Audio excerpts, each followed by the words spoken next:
Good evening. How you doing?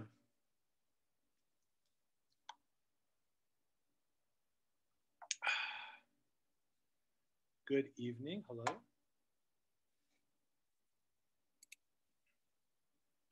Anybody there?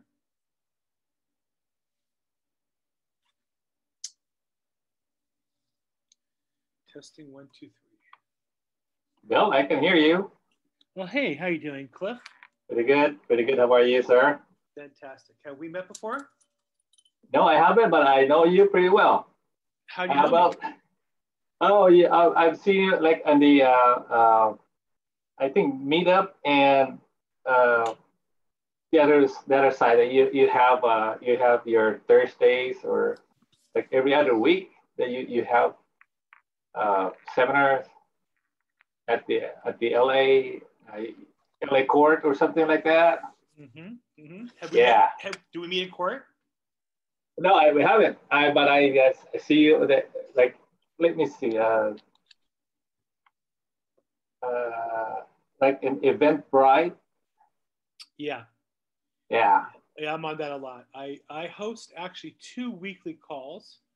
One for real estate investors called Real Estate Investing Zoom.com, and another one for on probate called Probate Weekly. In fact, I just finished Probate Weekly a few hours ago. Okay. Okay. So great. And Cliff, what do you do? Are you an investor? Are you a wholesaler, real estate agent? What do you do?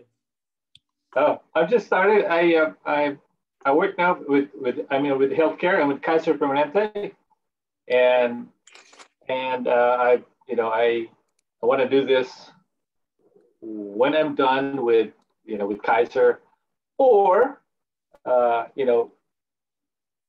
while I'm still there, as soon as I keep going, you know, hopefully that's why I start. I always attend a webinar, learn, and wholesaling is my niche. So have you been wholesaling? I haven't, but I have door knocking. I have sent mails. I've done cold call. Yeah. Okay. And I've done some drive for dollars. Looking for distressed properties, and like it's like a habit. Every time we drive, every time I get in my car, it's like you can identify an abandoned home. Yep. You know how it looks. Before it just like it didn't mean it, or you don't recognize that that's it's an abandoned house. You still you don't have that in mind. Now I could like I could tell like, man, look at those grasses, tall grass. Yep. Woods are walls are falling down. Yep. So. Well, and the only challenge with that, I would say, is that it takes more property. It takes more than just an occasional visit to find enough to invest in. And this is one of the challenges that part-time investors have, is that on the one hand, you're new and you have to learn and you're concerned, right? Hello? Oh, there you go. Yeah, I think we get disconnected. Yeah. Okay, let me do something here. I have some technical. So Hi,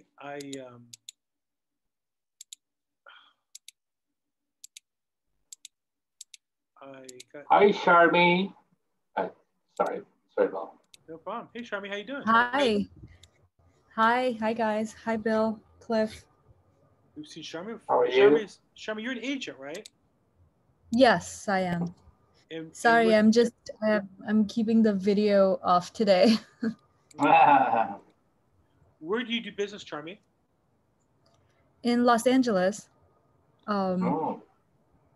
Yeah. And so is your focus as an agent then as opposed to an investor? I'm shifting, and I'm focusing less on marketing as an agent, and more on learning and also, getting started with marketing as an investor. And what aspect of investment I haven't, well, I want to flip properties. So, any rehab opportunities is what I'm looking for. Although probate is something I would really like to learn. And I haven't done that before. So I think, Bill, someone like you would be really great to learn from. And that's why, I try to attend all your calls on a weekly basis that you have, the probate weekly calls. Thank you. Yeah. Okay, so we have a number of people who signed up, but I have just looks like 2 people on the call. Are normally your calls interactive, or are they more normally what I would call more anonymous, where the speaker just talks and as students learn, listen? Because I find the value is interaction. What are your thoughts? are you got? I'm not a professional teacher. I'm not selling you anything tonight other than, here's what I'm going to sell you. I've been in real estate since 1986. There has never been a better time to build income or wealth in real estate than right now. Now that I'm going to sell you on. I don't get paid for that, but I'm just a real estate broker in Los Angeles. I'd be glad to help you if something comes up I can help you with. If we can work together, I'm always looking to work together. But that's all I have to sell. And so when I do a class like this, I do know that the more interactive we make it, the more you're going to get out of it, the more likely you are to actually take action. Because there's a lot of people, and you've seen this, I'm sure, who go to classes and go to webinars and talk and ask questions, but never do anything.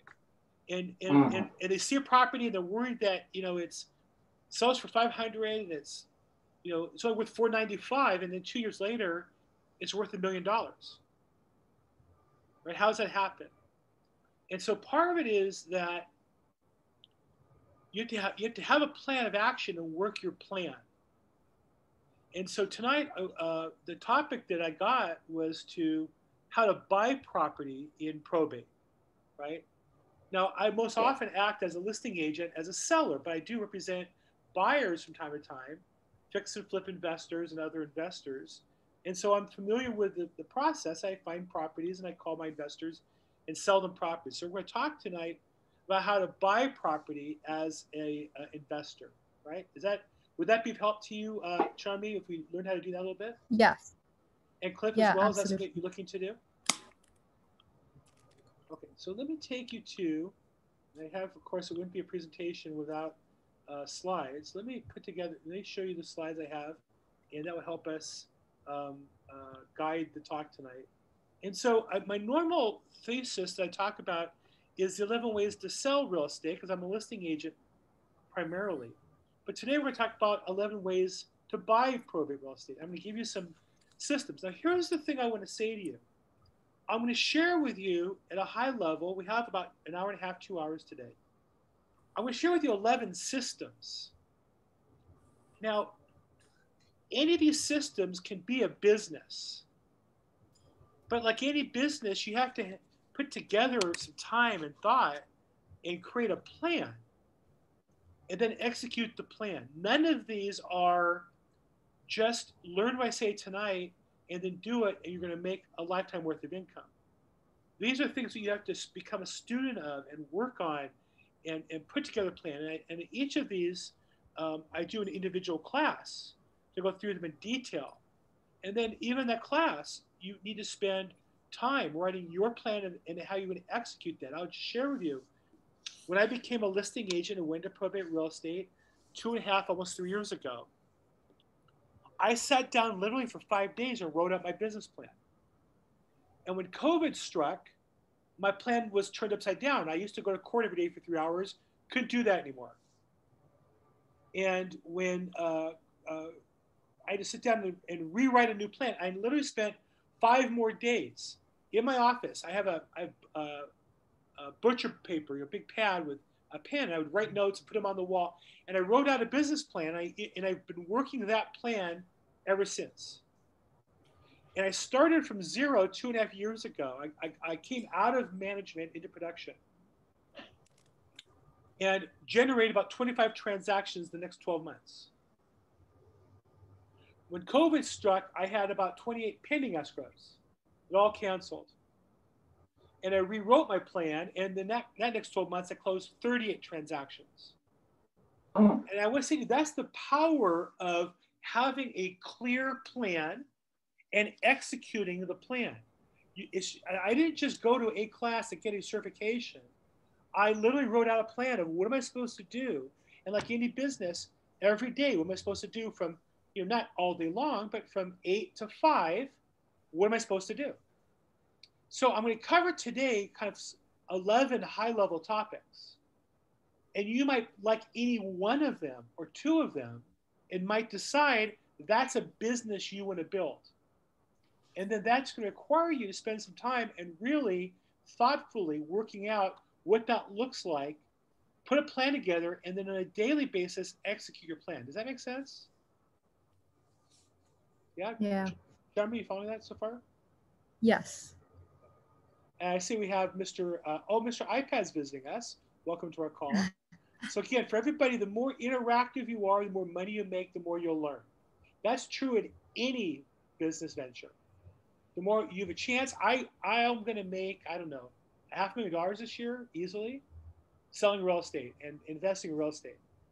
You have a chance to talk to somebody who's doing what you want to do at a high level. And if you don't take the opportunity to ask questions and interact, or if I explain something you don't understand and you don't stop me, you're really missing an opportunity. I assure you. Okay? So if you guys are committed to spending the next hour, hour and a half really learning about this at a high level, and then maybe at the end of the day picking one or two of these to really work on deeply, if you are, say aye. Because otherwise, if you shouldn't be entertained, I'll put a movie on from Netflix so we can watch a movie. You follow me? Okay. So let's talk about the 11 ways. Now, what I do want to say is, Cliff, you shared that you've been wholesaling and in the business already to some degree. And Charmaine, I know you're an agent looking to go into investment. This isn't a quick fix. There is no niche. There is no niche as a quick fix. So you're going to have to work hard. You're going to have to be consistent. You're going to have to follow up, and you have to learn and improve all the time.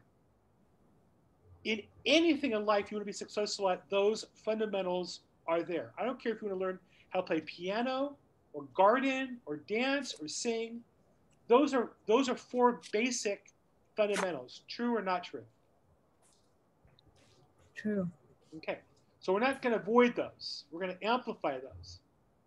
And I'm just going to share with you a little bit about me. I've been in real estate since 1986. I've been in both mortgage and real estate sales in that time. I've been in sales, management, executive, and owner. So I have a pretty broad experience of the industry. I've been probate focused since March 2019, so about 2.5 years. I have a bunch of certifications. I don't think they mean anything because I do in-depth research. I go to court, I read the files, I buy books. Anybody who has a podcast, I've seen it. Anybody who has video and probate, I watch it or I've watched it already. And I can tell you I've seen more confirmations of sale in Los Angeles in the last 2.5 years than any agent, any attorney, and really any judge. Because I used to go see 1 or 2 a day, and a judge might see 1 a week. So just in a year, I saw probably 300-400 sales, and a judge might see 50. So I'm speaking to you from personal experience. And again, the fundamentals are mindset comes before money. I saw in your program list, there's some mindset classes. If you want to make a lot of money, you can't just change your activities. You have to change the way you think about money, the way you process opportunities. Very important. The shortcut in real estate is the hard work. Bill, question. Yes. Yes. If you can go back to the screen, where about you, the last part where you've seen more sales, the courthouse, I have seen more court confirmation sales. What do you mean by court confirmation sales? Is that I'm going to go over the hearing? Yeah, I'm going to go over the specific legal definition of what that is. Oh, okay. But there's a particular type of hearing sometimes, not most probate, in fact, a small minority. Out of 800 probate cases a month, maybe 50 a month go to court and the judge has to approve the sale. I've seen more of those hearings in LA County in the last 2.5 years than anybody. Now, that's not everything. That's not the whole probate case. I understand that. I'm not saying I've done that. But I am saying of that niche, I've seen more than anybody.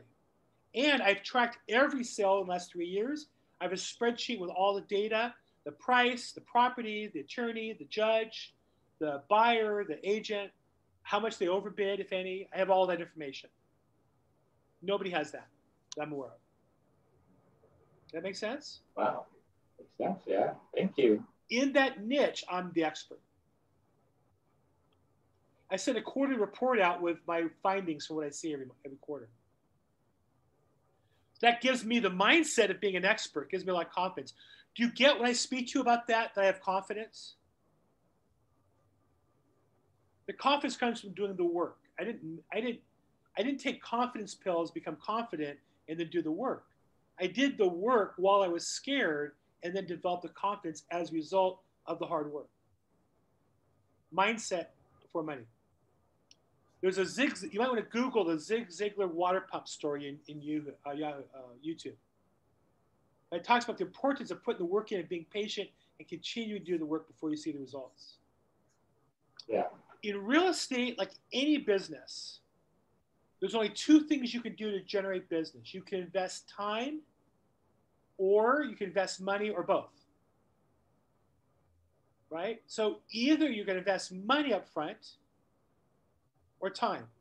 So what does that mean? Well, for example, if you want to find deals, you can invest time by door knocking, cold calling, going to certain high traffic areas. I went to court.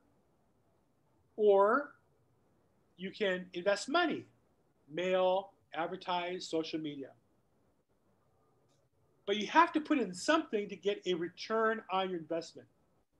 Too many people invest a couple hours of work and expect a $50,000 return in real estate for 10 hours work. No, it doesn't work that way. It doesn't work that way.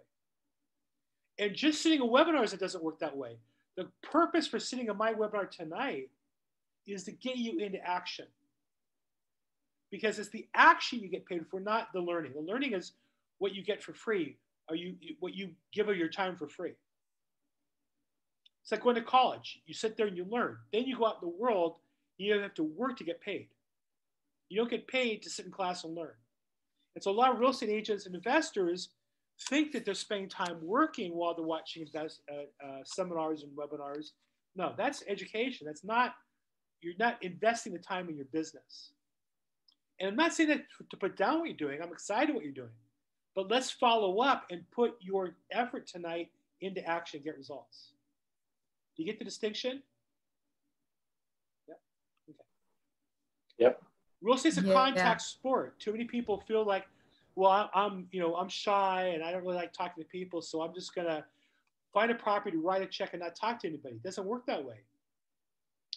Every investor I know who's done business over a long period of time talks to people. They talk to sellers, they talk to tenants, they talk to vendors, talk to agents to find deals. It's a contact sport. You got to talk to people. I'm very shy. My favorite two hobbies are reading books and swimming. And I don't like playing music. I bought one of those years ago, but I don't like the earplugs where you have music. I like silence. So I'm not an outgoing person by nature. I enjoy talking to you guys tonight because I believe I can help you improve your income and wealth and your family life and be a better person. And that excites me. But to be honest, I'm not here because I need to talk to people. I assure you, I got books ready to go when we're done tonight.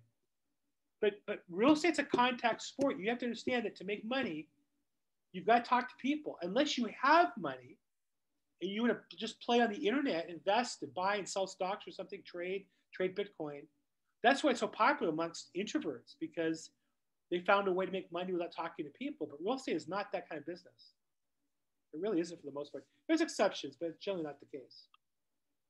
And it's a numbers game. I talk to investors every day. People who are professional investors who make a living investing in real estate, maybe flippers, wholesalers. I always ask them, how many deals do you look at for each one you buy? They used to tell me the same number all the time, 100. They look at 100 deals for every one they buy. Now they'll tell me it's 150 or 200 for every one they buy. But every deal they buy is more valuable. So it's a numbers game. So when you say to me you're driving or you're mailing, I would say, well, how many houses did you see? How many houses did you mail to? And I'm at the Grant Cardone 10X Real Estate Conference. He would say the easy way to get results is just do 10 times more. So if you told me you drove to 10 houses, I say, great, go to 100. You mail 1,000 letters, great, mail 10,000, right? So it's a numbers game.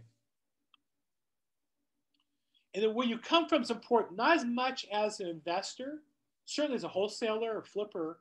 Are you coming from being a service? Or are you coming from tricking people and making money at the expense of other people?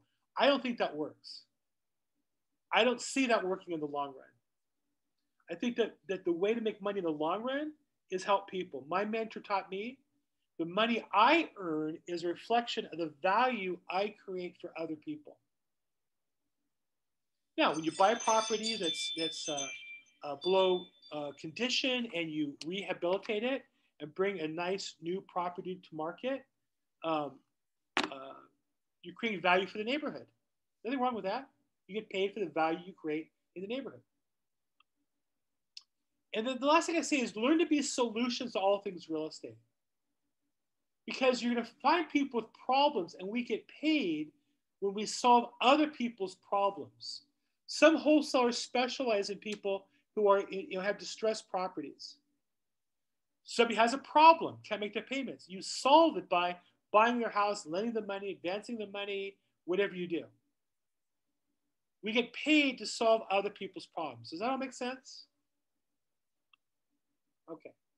And in probate, title is a problem, and probate is a solution. Probate court, in a general sense, describes the process that the county uses to use its power to change title when the human interaction failed. So if grandma died and didn't leave the property to anybody, or she did leave it in a will, the county will say, oh, our job is to interpret the will. We'll probate the property from grandma to whoever. You avoid that by having a living trust. Then the county is not involved in probate. That's a living trust or trust administration. But probate is the way the county government will solve your title problem. And so people have problems. That's what you want. We're going to talk about tonight some different scenarios of that. When you find somebody with a problem, you want to help them solve the problem. That's how we get paid. Okay, so those are the fundamentals.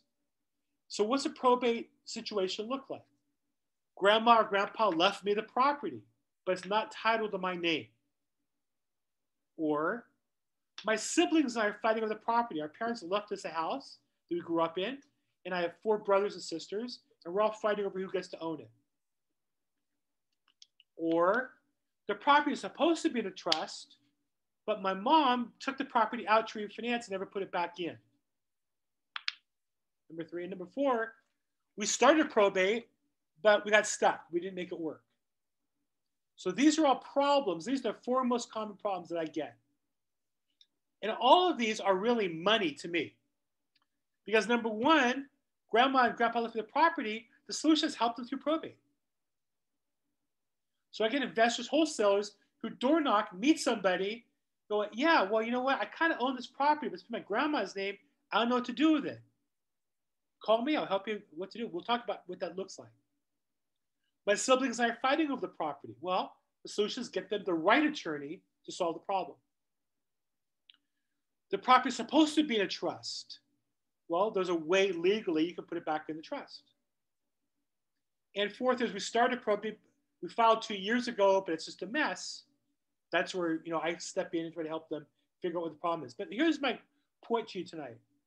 All of these are problems that when you solve them, you get paid. Do you follow me on that?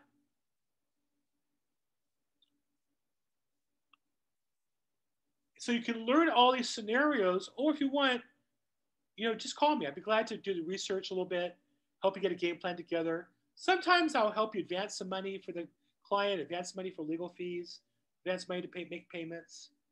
So give me a call. I'm always glad to help out, but you have to learn these scenarios so that those are tools in your toolbox. So you know how to solve those problems. They have a problem, you have a solution, put it together, you get paid. Or you buy a house and you get rental income on it. That's what it looks like. Okay. Okay, those are the fundamentals. That was my preamble. Those are the prerequisites. Questions on that part of my presentation so far? You guys ready to start learning, or any questions so far? You can put chat in the chat box if you're shy. I'm just going to check real quick, see if anybody's trying to log in. Go ahead, Cliff. So, Bill, probate doesn't mean only the parents, the grandma, or the parents died or passed away. It doesn't have to be that all the time. It could be like, and when you say they left, for example, that parents, they left, meaning they went to another state or another country and left the house where you grew up, where you live, or they just left their properties. Could be they died, left a will, and said, I want to give the property to Cliff. But you can't just take that piece of paper and sell the house, because the buyer's going to say, well, you don't own the house. The house is titled in grandma's name. And you're going to say, but I have this piece of paper. It says grandma left it to me. And they're going to say, well, that doesn't have any legal standing. The only way that a will has legal standing is you have to go to court, and the court verifies it and says, yes, this is the legal will for your grandma. Yes, this is what she wanted to do. Yes, you can transfer deed. So the will doesn't transfer title. You have to go to court and probate the will to make grandma's desire change. So I say left it to somebody, I really mean normally through a will. Sometimes people say, oh, my mom said she wanted me to have the property. That doesn't do anything. Now, if she said that with witnesses, you might go to court in probate and get the judge to agree to give you the property because mom wanted you to have it. That's a possibility. But short of going to probate court, it's not going to happen. Right? So it has to be like a written document will. Well, if it's not written, then you have to go to court to determine what the words mean. Right? So unless the court, the only way the property is going to pass is if there's a living trust or the deed passes the property. So for example, if you have a property with a parent as joint tenants, that means either one of you died, the other one gets all the property, then it would just transfer automatically. You provide a death certificate and you're done. But more commonly, parents and children have property as tenants in common, rights to survivorship, or because mom and dad have other kids, prior marriage, they don't want everything to go to one sibling, or they take title with one sibling, there's 4 others, so they take as tenants in common, so the other siblings get a share. And more often than not, those deeds are misdone. But it's possible the deed could transfer ownership on its own upon death, but generally not. Generally, husband and wife buy property, they hold it as joint tenants or community property. One spouse dies, generally, the property passes to the other spouse. Sometimes not. Sometimes the husband had a prior marriage and has his deed in as a tenant in common with his second wife because he intends to share the proceeds with the children from his first wife. Mm-hmm. So the deed might transfer title, it depends on how it's structured. But absent a deed or absent a living trust, the property can't change ownership without going to court. And the court where this is done is most commonly referred to as probate court. And you have to hire a lawyer, correct? No, you don't have to. No. In fact, I would say 90% of the time, or 80% of the time, estates are better off without an attorney doing it themselves, if they get the right service to help them. I work with a couple different services, and I tell people, call me. Let me learn more about who you are and what you do and what kind of case it is to refer it to the right service. And also, or to the right attorney, depending on the case. Some need an attorney. If there's litigation, you need an attorney. If there's children fighting, you need an attorney. Oh, okay. And within that county, it has to be in that county. You cannot solve a problem on a different county. Like LA County, if the property is in LA, it has to be in LA County. You cannot do it in Riverside County. Is that correct? Or let's say if you move to, okay, go. Well, so what I would say is generally, that's true. Now, what happens is other counties are more aggressive, maybe. So let's say somebody dies and they live in Riverside, right? And the property is in LA County. Sometimes they do what they call a sub-probate to handle the sale based on the type of sale it has to be. Sometimes other states will hesitate to handle probate in other states because they don't know the state laws in other states. They might determine the probate. So they'll say, all the interest goes to Joan, but you need to go to LA County to effectuate that because we don't know what documents LA County needs in order to transfer property. So that's when it's interstate, that's where you need an attorney because they'll network with the attorney in the other state. And if you have to do a sub-probate, they'll set that up. That gets more complicated. Yeah. Okay. Now, one solution can be a living trust. If you have property in multiple states, you can have a living trust, and the trust will determine how the property is transferred. And it takes it out of the court system entirely, unless somebody sues and objects to the trust. So trusts work great until somebody sues. And then one thing I learned is anybody can sue anybody for anything. So once they sue you, they might be wrong. They might lose in the long run, but that doesn't mean you have to go to court to defend yourself. Right? Okay. Any more questions on the fundamentals before we go forward? No? Just to repeat, and this is Mr. iPad. So the property doesn't have to be in that county to have a, how do you say, like a court decide. It can go interstate. Is my understanding correct, or I'm confused? Well, first off, I would say I don't have any particular experience. I don't have much experience outside California. If the property is a California property, there's going to have to be a probate done in California. Okay. Opposite true. Can you have a property, somebody dies in Arkansas and they own a property in Kentucky? Can they do it in Arkansas? I don't know. Here in California, somebody dies and they own the property in Kentucky. You're going to file probate here where they decedent passed, and then sell the property in their state subject to the rules of that probate. Sometimes the probate has the authority to sell property. Sometimes they don't. So it depends on the particular case. I see. And I'm going to ask a very basic question. What is sub-probate? So sub-probate is maybe there's a probate case. Somebody died and had an estate in, say, San Francisco. They also own some property in Nevada. So they'll open a probate in Nevada just to sell that one property, but all the other assets are managed through the probate in California. Thank you. So it's just it's a probate case, but it's a subsidiary probate case where it deals with a subsidiary piece of the whole pie. Oh, interesting. Thank you, Mr. iPad. Any other questions on the fundamentals before we go forward? We're going to get into the content now. So a couple of you jumped on a little later, and I'm going to say we're going to talk tonight about how to buy property in probate. And I've identified 11 different ways, but those fundamentals are going to apply no matter what you do. So let's get into the details. 11 ways to get a, oops, I got the wrong. document. Hold on. How do you do that? Hold on 1 second. What is that? The wrong slides.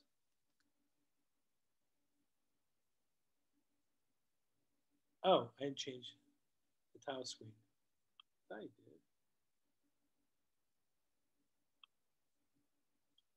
Yeah, I did. That's weird. Oh, you know what I did? I didn't change that one screen. Aha. Okay, good. How to buy property in probate. Okay, so let me just change that real quick so I don't confuse myself. What ways to buy?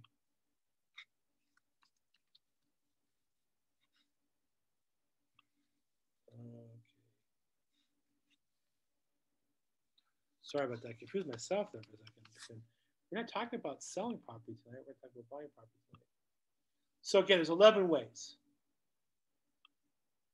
I basically reuse the same screen, and should have updated. Okay, so let's go to sharing, and there we are, and we're in this present.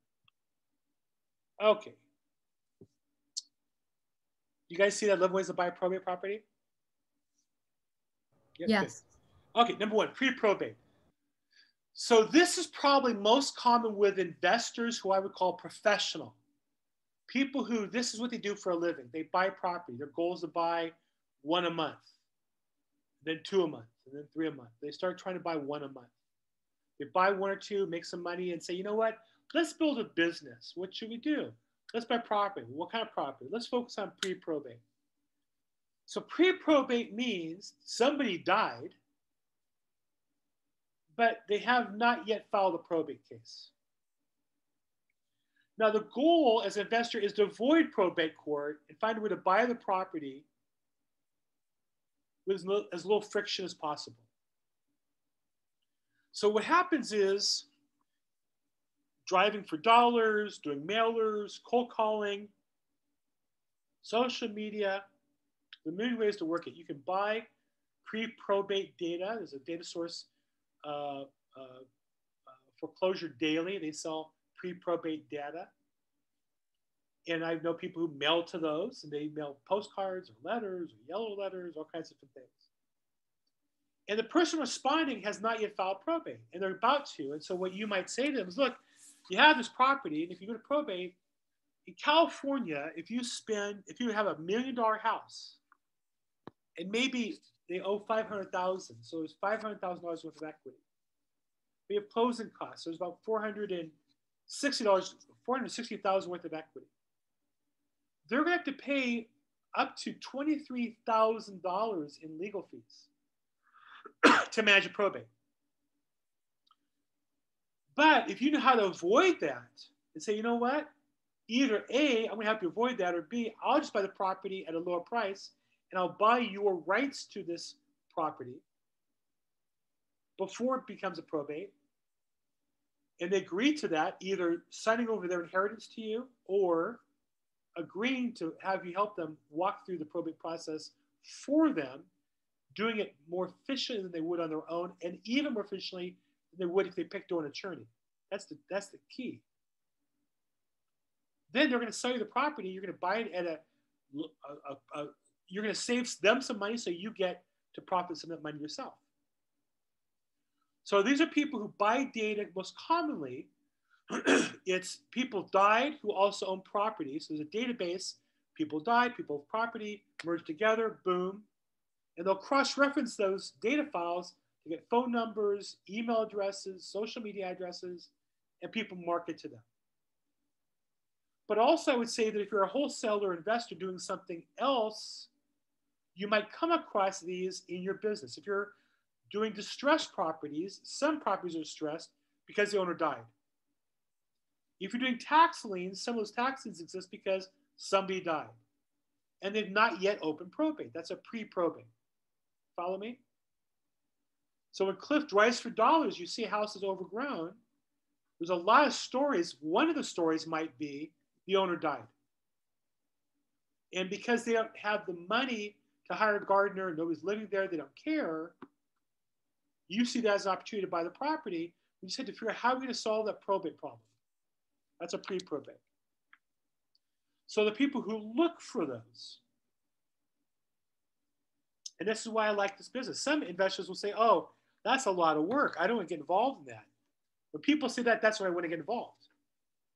But that people don't want to get involved, to me, is the reason to get involved, because there's less competition. Questions on pre-probate. Now, remember what I said, Cliff and Charmy, earlier tonight. Those who came in late maybe missed this. Each one of these 11 I'm going to go through, in of itself, is a full business, worthy of really writing out a detailed plan of action. If you said, hey, Bill, I really love this pre-probate business, you have to have a business plan. Where are you going to get the data? What are you going to do with the data? How many people are you going to mail to? How many people are you going to call? How many houses are you going to drive to? Right? It's no different than if you told me you want to open a hamburger stand. Where are you buying the hamburgers? Where are you buying the buns? Where are you buying the ketchup? That's called execution. In this, the pre-probate is a great niche to work in, but you got to work out those details. And I would always say it goes back to the fundamentals. Talk to as many people as you can, whether it be mailing to them or calling them or door knocking them. Questions on question, Bill. Yep. Okay, so you said people die and then there's a property. Now, how can you buy that property from, or you want to make, there's got to be a will that it was inherited by their children, correct? So maybe they died. Maybe no will. Yeah, that's what. No will, no documentation. The title is still on the parents or grandparents, and then they passed away. Then you get the list. You get the data. Like, hey, this one here. It's like a pre-probate. Whose name that will come up? Who are you going to call since they're already dead? Well, that's a good question. So dad dies, but dad owned the property.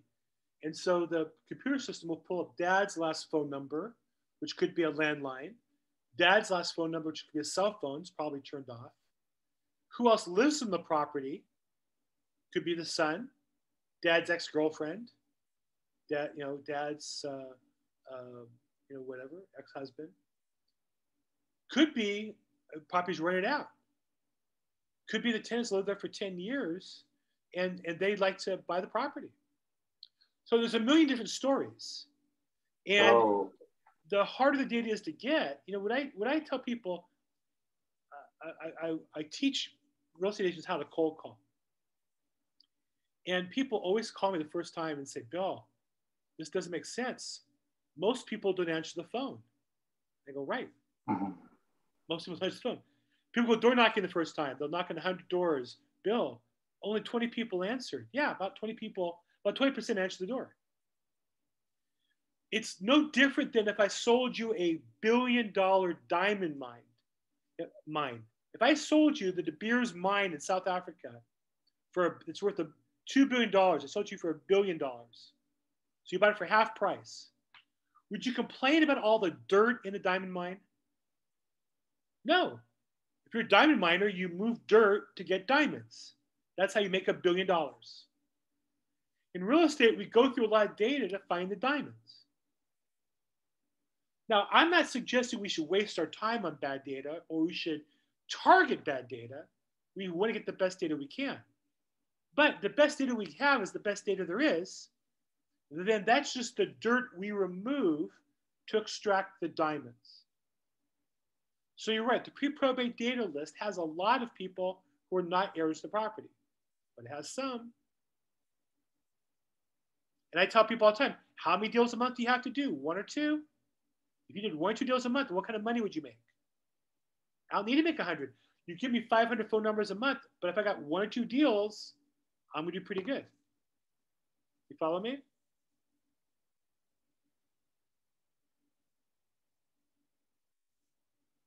Any other questions on pre-probate before we move on? Yeah, I have a question. So this is the least complicated one among 11 ways, you think? I don't know about that. Hmm. Look, I think complications, the word complications means how many moving pieces do you have? Like in a watch, the more complications means the watch has more little dials. There's one for the hours, one for the minutes, one for the seconds, phases of the moon, sunrise, sunset, those are all complications. So with this, there are people who take a very professional deep dive of pre-probate and make a lot of money. So this is like you're the seller or the one who get the property, but it's not official. How do you say, it's easy to go through us because they don't have to go through like court and pay expense for lawyer, right? That's how we help them. Yeah. Okay. That's what I do. I work with them a lot. Okay. I work with a lot of investors who find pre-probates and call me, and together I help them figure out how to solve the problem. And sometimes it's advancing them some money. Sometimes it's helping them find the right service. Sometimes it's the right attorney. And if we do that, then we get paid. Okay, thank you. Bill, I have the impression that you are a lawyer. I'm not a lawyer. Oh, okay. I'm a real estate broker. Okay, probably why, because when you go to court almost every day, that's what I thought. You represent a client or something like that. So I do. I'm just not a lawyer. Oh, what's that? I didn't get that. I do represent a client oftentimes, but I'm not a lawyer. I represent them as a broker. Hey, Bill, Sam here. I joined a little late, so just hello now. Averagely, how much can one make per deal doing pre-probates or probates, given that maybe after all the hard work, 1 or 2 deals can be done a month? I'm just curious, averagely. Of course, it depends. It depends on location, median price, and all that. But here in LA County, my average deal, I make about $10,000. Okay. So this year I've done a couple where I made 50 and 65. And in a bunch where I made $500. And on average, I do about $10,000 a deal. Okay. Thank you. That's me. Some people will say, well, I want to make more per deal. So they'll do less and they'll make 50 or 100,000 per deal. I think you have to find it's a business. You have to find what fits for you, what you want to do. This is all I do. I'm a real estate broker every day, Monday through Friday, half a day on Sunday. This is all I do. So this is my 9 to 5. This is my side job. This is my side hustle. This is my business and my investment portfolio. So if I could do 38 or 40 deals a year at $10,000 a piece, and then on top of that, make some money flipping houses, I'd make a good living. That's what I try to do. Got it. Thank you. Sure. I saw your question at chat box. I was just going to get to it, but thank you for coming in. Okay. Okay, so now we're going to go to, oops, I got to close this out.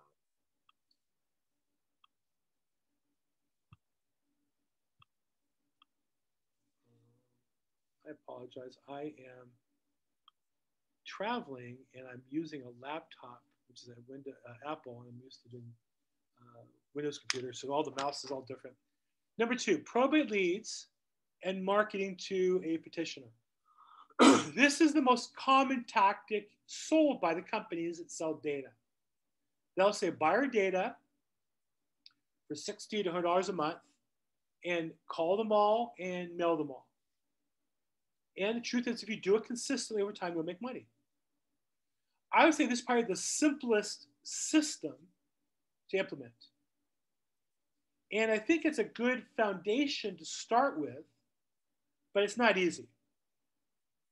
It's not easy. Because what you really need to do is call, if you're a professional, maybe 3 hours a day to talk to 15 to 20 petitioners every day to to deal with, because there's probates filed every day. And it's a numbers game. You can mail to them. There are people that hire telemarketers for them. But I do know people who they buy a list and call it regularly. Once they've sold one or two, then they will mail out to those people. And you can do this as an investor or do this as a agent, either one. But buying probate leads and marketing them to the petitioner. So-and-so, somebody died, somebody filed a probate to take this property, sell it, and transfer ownership to themselves or to other heirs. And you call them and say, hey, I see you filed a probate. I buy property, wholesale, cash, quick to close. I'd love to see if I can help you with the situation. Now, one of the challenges of this is the probate's a little bit of a sticky process, and so you'll find some probates that are half cooked. They don't have the authority yet. If you wait for them to have the authority, they might choose to do something else. So you have to learn how to help them get the authority so they can sell the property. That's one of the areas that you have to work on, is becoming an expert in helping people get their probate process so they are in a position to sell the property. But this could be phone calling, this could be mailing, this could be driving, any of those three. And I would say this is a good foundation, but should not be your only marketing activity if you're looking to buy properties. But this is one of the most common used by professional investors around the country. Different data sources. If you go to my website, LAProbateexpert.com, I have a tab on the right under probate resources with different data sources. I've listed all the ones that I've seen, and I've started to interview the companies to do a review so that if you're interested in buying data, you'll know who to buy it from.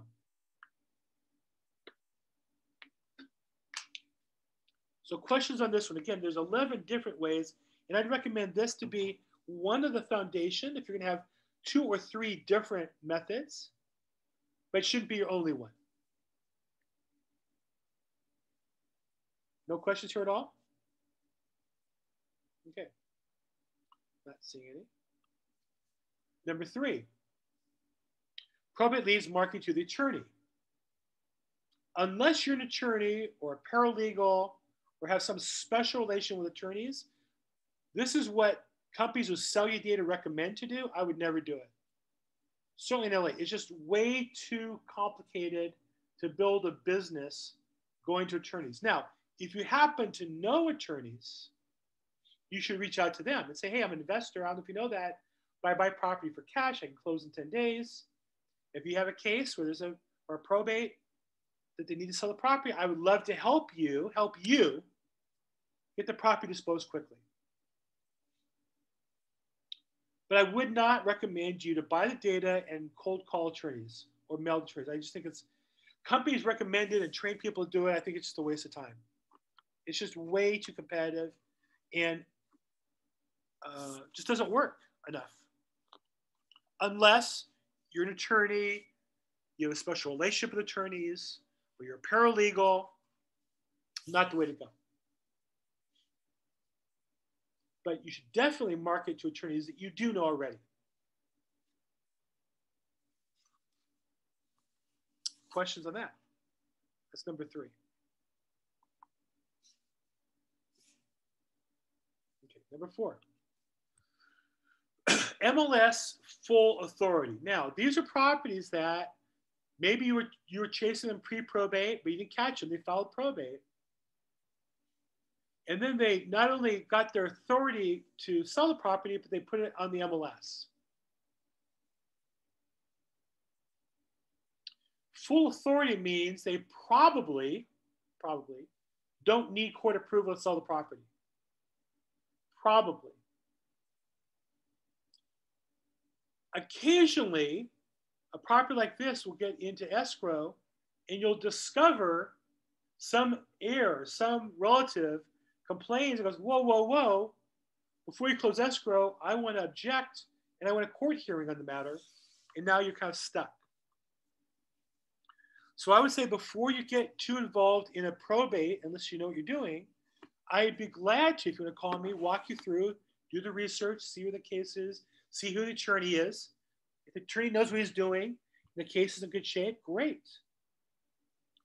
And the advantage is many investors have been told just to avoid probates entirely, because maybe 1 in 1,000 of these go sideways. They'll say, well, just avoid probates, and that way you'll never have a problem. That's easier to tell you to do than it is to actually help you learn what the problems are. Because again, I always am looking for problems. I don't run away from problems. If there's a problem, it's probably something I want to get involved with. So MLS full authority is a case where the property got listed. And so what you might do is, if you're a realtor, I've created a search in the MLS for all probates or full authority. If you're an investor, you might find a local realtor and ask them to do that for you. And just get a search of all the new probates. You can see them right away. And the key here is you would be the first offer in on that property. You would be fast, quick, all cash, few contingencies. I'll inspect in 3 days and be able to close in 10. So again, the process would be you need to either be an agent or find an agent who create a search for you. When they come out, look at them. And again, you're not going to offer on all of them, but the one that hits your criteria, jump on it. Because usually these properties sell for a discount, in my experience, 3 to 5% below the market. Not 20% below. I don't think there's anything that sells 20% below, but about 3 to 5% below the market. Sharma, you're an agent, correct? Do you know how to do a search for MLS full authority?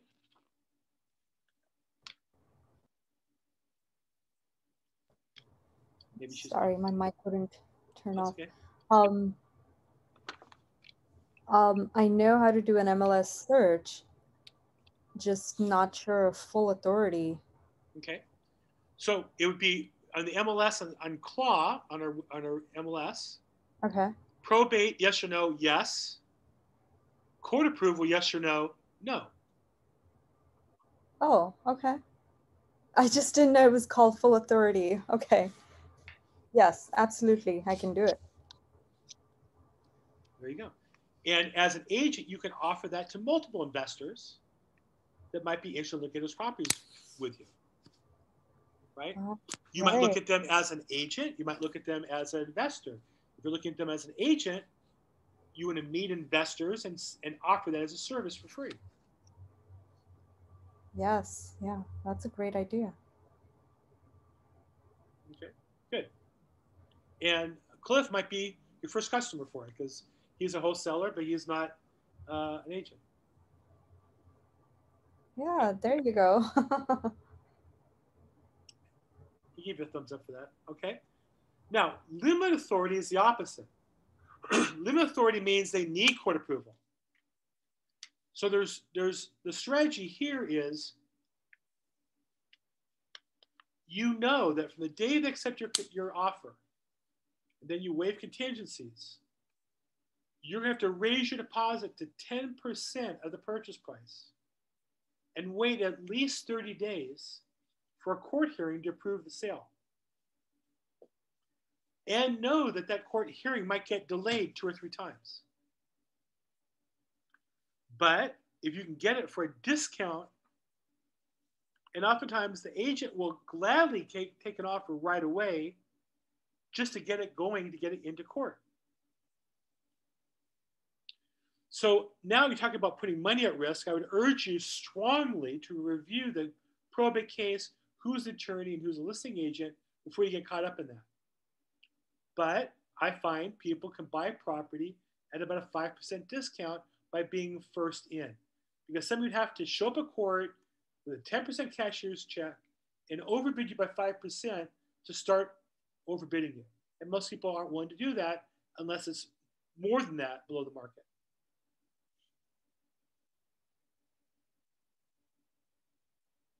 And so again, same thing, Sharmi, in MLS, you would put probate yes, no, yes, and probate court yes, no, yes.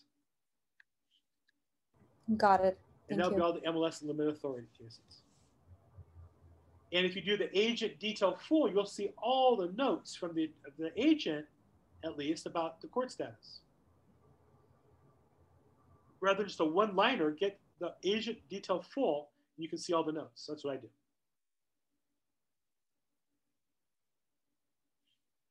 And again, you might share this with investors as a way to get them to work with you if you're an agent.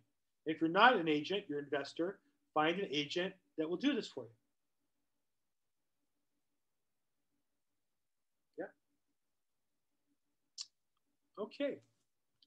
Court confirmation sales auctions. This is one that I specialize in. So the MLS Limited Authority has a court date. And if the original buyer got a screaming hot deal, I show this property to my investors. They might go, hey, that's a really good deal. We're going to come into court and we're going to overbid. So the guy got an ask for $500,000. My buyer might come in at $525,000, $500,000 and be willing to pay more.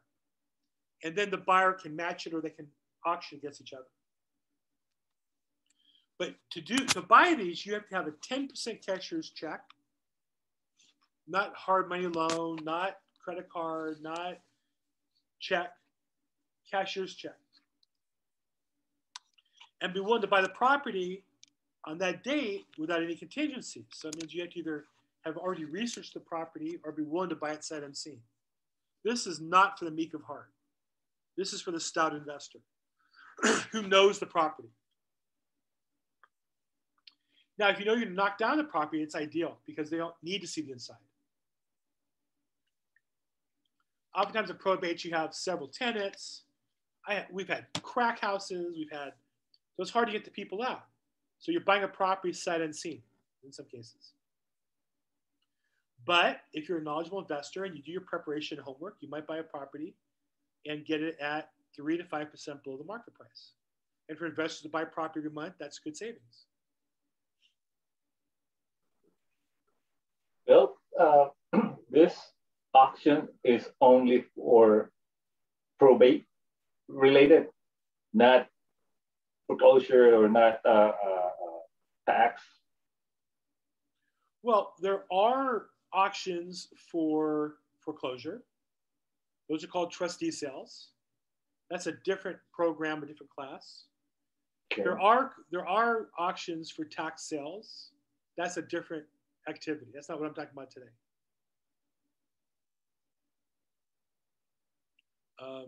The foreclosure business has been kind of disrupted because very few people know about, but California in November, amongst a slew of laws in the midst of the election season, passed a law that made it so that when people are foreclosed on, they can come back and rebid on the property again.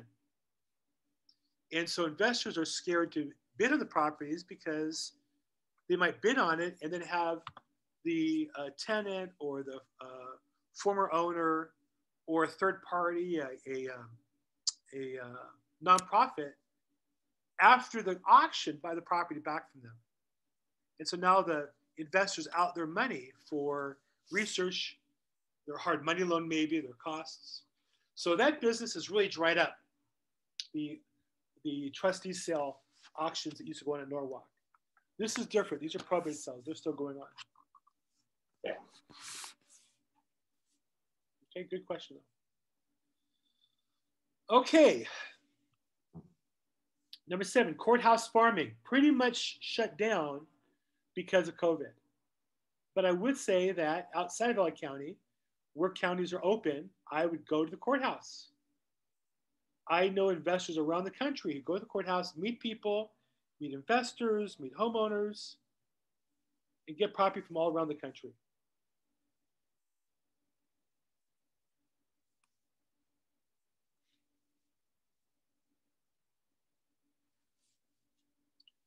And it's one of those things where just talking to people, you'll find business. That's what I did. I went every day for 3 hours. I got there at 7:45, and I bought a cup of coffee. And my goal was to meet 1.5 people a day by getting a name, phone number, and email address. And I went to the courtrooms. I went to the research room. I went to the coffee shop. And I just like an agent might door knock, or walk a neighborhood, I walk the court.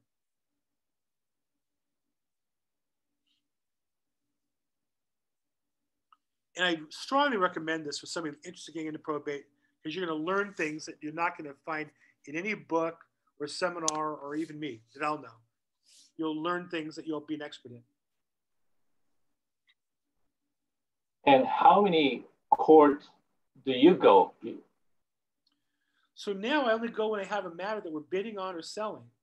So where I used to go every day, now post-COVID, I go about once every other week.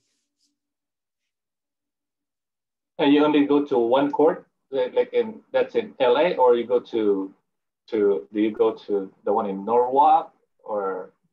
Probate in LA County is all done in one court at Stanley Mosque downtown. That's not true. 99% is done there. 1% is done in Antelope Valley in Lancaster. But 99% is done in downtown of probate. That's all I did. I don't live in Orange County or Riverside, San Bernardino. I occasionally have agents, investors in other counties. I've done business in other counties. But in terms of my working where I'm lead generating daily, I only do that in LA. And I'm not going to drive to Riverside, San Bernardino court daily. It's just too far.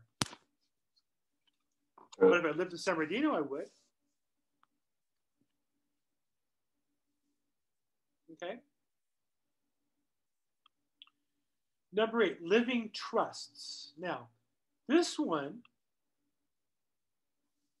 there are people who work in businesses where they can market to people the power, the importance, the reason why they might want a living trust. I have an investor who he markets, he sells living trust to people. What happens is when he sells one, he sells somebody else's product. They charge $500, he charges $600, makes $100. But he takes $100 and buys advertising, so he's not making money on the living trust. He finds real estate deals by selling people living trusts. You follow me? Living trusts are a way you avoid probate. Sometimes people come looking for the living trust after what they should have. They should have looked for it before somebody died. They wait too long. So what he does is he sells them a service. It's like LegalZoom, where you can get a living trust for $600. He uses the service that charges him $500, and he makes $100 per sale. But he doesn't really make $100 per sale. He spends $100 per sale on advertising to generate the sales. But by doing 10 of those a month, he finds a real estate deal every other month. So it's a business. You follow me?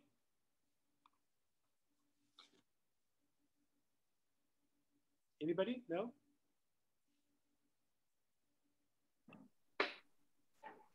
Can you repeat again? He's using the living trust as a loss leader to find people who need to sell real estate. So what he does is he advertises online, get a living trust for $600. He doesn't really do the living trust. He just has an affiliate link, and anybody who buys it from him, he makes $100 on. It's kind of like an Amazon affiliate program. But the people who buy the living trusts typically own real estate. Sometimes they buy the living trust because they think they need a living trust, but they really need a probate because they want to sell property.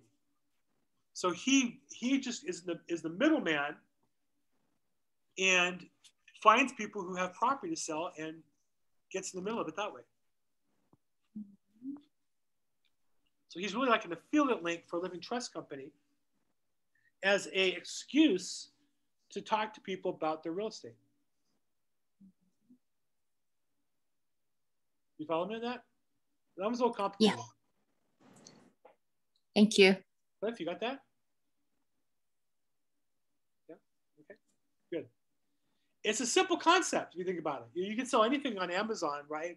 And you get an affiliate link. And so when people buy, if you want to sell socks, Amazon is a program where you create your own store and people click on that, you'll get revenue from that. It's called an affiliate link. This guy worked an affiliate link with a company that does living trusts. It's simple. It's all online. and he makes a little bit of money on that. But he takes that money and buys advertising with it. And his goal is just to talk to people who have real estate. He finds out when they do the living trust, oh, you have 5 pieces of property. I see you have one in Arkansas. I'd love to buy it from you. Would you consider a cash offer? So that's number 8. And what's the COI stands for?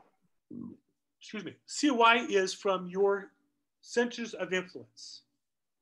So living trust information from consumers means you're marketing to general consumers. COI or METs means people that you've met through your business.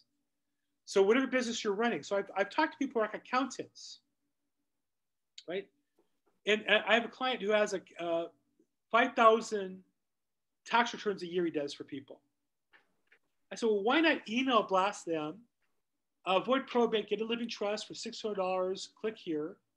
You make $100. And along the way, you'll find people who have questions about real estate or trusts.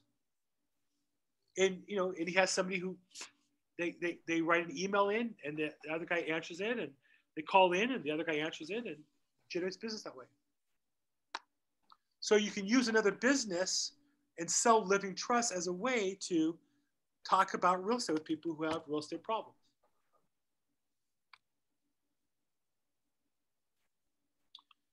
Living trust from attorney referrals. So there are attorneys who will, and this is where if you have an attorney who's local to you, who does living trusts, they will do webinars or do live meetings where they try to sell customers to come to their office and talk about living trusts. Well, oftentimes those people have property they want to sell. And so I did this for a while. I would call attorneys and offer to help them with their events. I would market the event. I would do lead follow-up at the event. I'd have my assistant pull copies of their deeds. And while most people are there to avoid probate and get a living trust, some people go, wow, you know what? We've got these 3 rental properties and we really don't want them. Can you help us sell them? Yeah, I can help you sell them. That's what I do. If you're an investor, we like these 3 properties. What should we do with them? Well, I'll make a cash offer for all 3 right now. So again, you want to be in discussion with people about real estate, and this is just another way to do it. And again, as I said at the beginning, each of these is a business. We could talk for an hour about any one of these. You could spend 5 days and write a detailed business plan on any one of these, and if you execute it, make a fortune. These are not get-rich-quick ideas. These are all different models that you can use for your business. Okay? Is this a little heavy for you guys? Are you guys following this?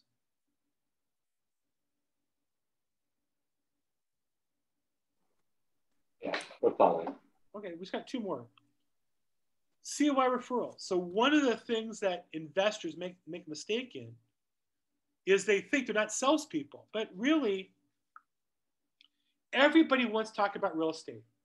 Everybody wants to make more money or build more wealth. Everybody.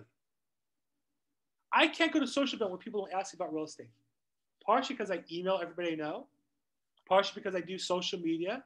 I do 2 live or 3 live streams a week and post them on Facebook and LinkedIn and so on. But all I'm doing is publicizing information that I'm finding, that I find interesting. And I tell everybody I know about it. And so you guys need to, if you want to be professional investors, be a resource in your tribe, in your community, in your neighborhood, in your family, in your workplace. And share with people how you are looking to make more money and or make more wealth, and they can too. And they will know people who want to sell property or buy property and talk about it. I had a guy who did this, who called me up. His co-worker at a manufacturing company had a property to sell, and he just wanted cash and went out of it. And he followed up with the guy. It took 3 or 4 months. But we got under contract. I sold to an investor within 10 days. My friend and I each made over $50,000. The guy who had the property was thrilled. He got cash in 10 days. He didn't want to sign a bunch of papers. He didn't want to have to put it on the market, clean it up, and do all that. He was thrilled. My client made $50,000 from somebody he knew. How did the guy know to come to him? Because he put in his Facebook. I bought a property. I sold a property. I'm a real estate investor. If I can help you, if you have questions, call me. So what I'm going to tell you is this is not what most real estate investing groups tell you. But this is real. Okay, I'm going to tell you the real deal. I'm not getting paid for this. And I get this is uncomfortable and I get this is hard work. But if you want to make a lot of money, one way is to help a lot of people. And if you're a church or a synagogue or a community or a networking group, you owe it to them to help them find ways to make more money and build wealth.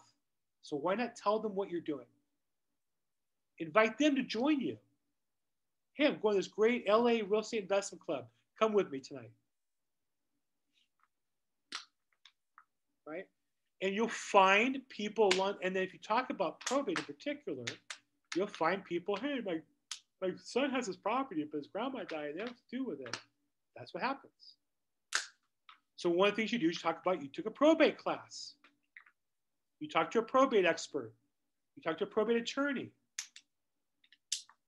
You tell people what you do, and some of them will ask you for help. And the last one is networking. And so what I say is that people who are investors, you have to have a particular program you're working, your niche, your business plan, your model. And there's real estate investor events where you can tell people, I buy fix and flips through probate.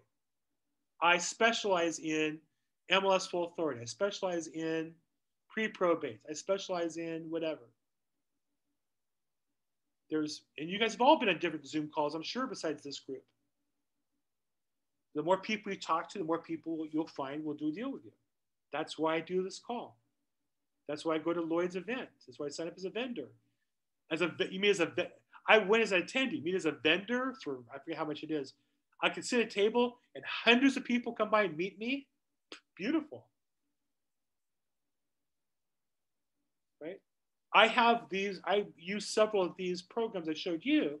I've built them into a business, and that's what I do. You think it's complicated. It's no more than those 11 things I showed you. I do a couple of them consistently every day. And so just to show you, now I'll go back to these 11, and how my business is, I get pre-probates by teaching investors and wholesalers, and I buy the data and give it to some that I work with regularly. Well, how many deals do you get, Bill? I get 3 or 4 of these a year. Probate leads marketed petitioners. I used to call, we used to mail, we don't do that now. We email some. I give the data to other agents, they bring me the leads. Get a couple of deals like that a year. Probate leads to attorneys. I do that every day. I market to every attorney who files a probate. And I use social media to get to them. MLS Full Authority, I pull the list and I look at every probate property in LA County. Every single one. Don't have buyers for all of them, but I look at them all. Number 5, Limit Authority. I look at those on the MLS, but I'm already tracking them in court. In court confirmation, I do everyone. This is my bread and butter. 7, Courthouse Farming. I used to go. When I go to court now, once every other week, I go there early and stay late to meet people, to meet the attorney, to meet investors, to meet other agents, and have the judge see me. I'm an expert witness in a court case Tuesday. I brought a suit and tie, so when I'm on video in court Tuesday, I look the part because I'm marketing to the court. So I still do court farming. And the day they let me go to court every day again, I'm going to go again.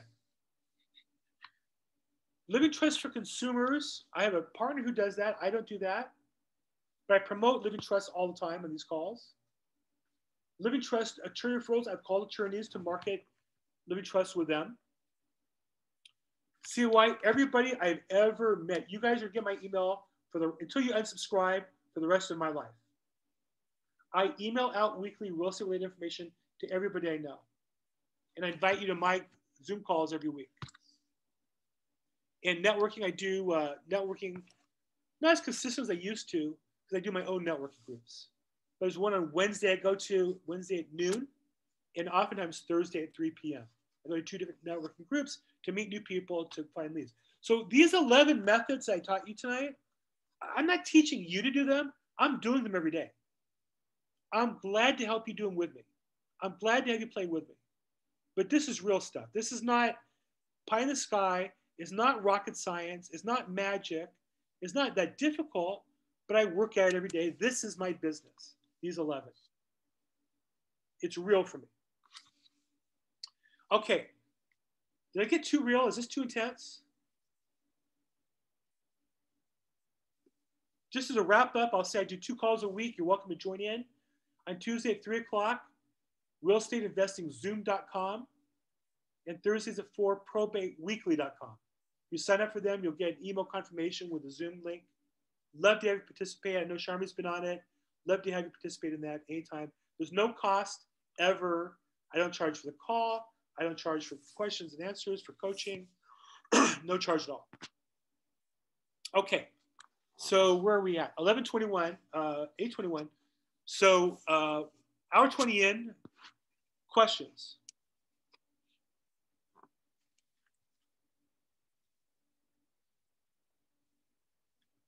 No? Yeah, I have a question. So, you know, you said you have like a certification for doing this. What kind of certification is needed? I understand you're broker. And what other certification is required? Nothing is required. I just took the classes to learn to be better in my craft. So there's a company, alltheleads.com, that does a training class. Alltheleads.com. Okay. There's another one, MTI, Mike Torres. There's another one, probatemoney.com with Paul Horn. That one is approved by the California Association of Realtors. Okay. Those are the 3 most prominent. I've taken a couple other ones. Kevin Sales is a title representative that Lloyd knows. Great guy, and he's done some training classes as well. Kevin Sales, Sayles. Go to Amazon. He has a book on Probate 101. I bought the book. Yeah, I have his book. Lloyd gave it to me. I read it, and I try to do everything he says to do, and I talk to Kevin probably once a week. Oh, cool. Yeah. So again, I just want to express to you guys, for me, this is all real. I do this every day. And I'm not making anything whether you do it or not. I'd love for you to make a lot of money. I would love for you to buy a property, make a fortune, and come back and tell me you did that. That's really all I get out of it.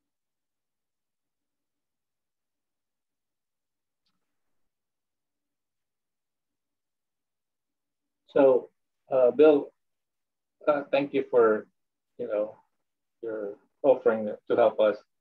So, when you said you want to work, with us, either one-on-one or in groups. So, if we find a lead, and we don't know what to do. Yeah, call me, text me, email me. Yeah. Okay. All day long, I get calls, texts, emails from people say, "Hey, I talked to you 2 months ago. I talked to you a year ago. And I found this property. It has a this and a that." Yeah, I'd love to help you with that for free. Even outside outside downtown LA, like. So I would say anywhere in California, I'm licensed. In other states, I often know the answer, or I can find somebody to refer you to. So I'm glad to help anywhere in the United States. Today I'm in Florida. I'm actually building a team in Florida. Last month I was in New York. I'm building a team in New York. So I'm doing this now. I'm building out a national team. I have agents throughout California I work with. I'm building a team in California to work with me in California as well. Oh, speaking of Florida, off topic. Are you meeting with Grant Cardone? Yeah. On Monday or yeah. The 26th? Was it that? Oh, okay. Yeah. Yeah, I'm here for his 10X Real Estate Conference, and then I also do some probate classes while I'm here, and then I'm doing some interviewing with some people to join my team. Wow. But you're always, you're based in California, mainly in Los Angeles. You are just like, we never, we contact you, you're the expert in as far as the state California. Well, again, I'm glad to help you even in South California, but yes, my special deep knowledge base is Los Angeles County in general, and California maybe a little more broadly. But I would say if you come across a case in other states, I have a database of 3,000 agents who've been on my Zoom call across the country. And so if it's a particular county, I could probably connect you with somebody. If you're looking to buy property in North Carolina or Georgia, Florida, Michigan, I work with agents really closely in those states as well. And you only work with probate-related leads, not a pre-foreclosure or not a tax delinquent case. So just probate. If my, let's say my neighbor, if I hear my neighbor, just not good, God forbid, the parents passed away, and they didn't know what to do. The kids, the children didn't know what to do, and then now since I took your class, the seminar, and now I feel a little confident to approach them and say, hey man, sorry to hear about your loss, but what do you want to do with your property? If you want to do, if you want to sell it, I can help you. Like, I can help you sell it without going to court or anything like that. Then once they say, sure, I'll pass on the lead to you. Is that you can even call it before that to strategize how to best approach them. But yeah, that's what I do. Oh, okay. Absolutely. And I sell all kinds of property. All my lead generation activities are focused on probate. Yeah. But I sell regular houses too. Just, that's easy stuff. But in terms of where do I spend my marketing dollars, where do I do my social media posts, where do I market to is probate exclusively. Okay. And you don't work on Saturday, right? Friday and Saturday. Okay. Correct. Great. Well, that's really all I have prepared. Again, I'm available for your questions. You might want to write down my phone number is 310-210-0008. 310-210-0008.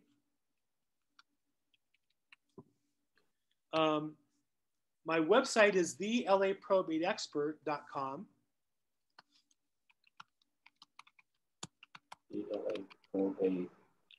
And I think you'll find on there some resources.